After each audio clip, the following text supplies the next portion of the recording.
வாக்குறுதிகளை நிறைவேற்றாத தமிழக அரசை கண்டித்து தமிழ்நாடு அரசு அனைத்து துறை ஓய்வூதியர் சங்கம் சார்பில் கண்டன ஆர்ப்பாட்டம் நடைபெற்றது.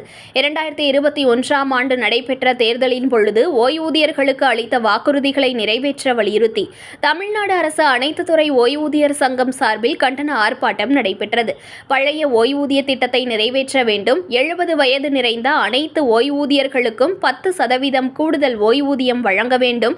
சத்துணவு ஊழியர் உள்ளிட்ட ஊழியர்களுக்கு குறைந்தபட்ச ஓய்வூதியம் 7,850 வழங்க வேண்டும் என்பன உள்ளிட்ட கோரிக்கைகளை வலியுறுத்தி மயிலாடுதுறை வட்டாட்சியர் அலுவலகம் முன்பு போராட்டம் நடைபெற்றது.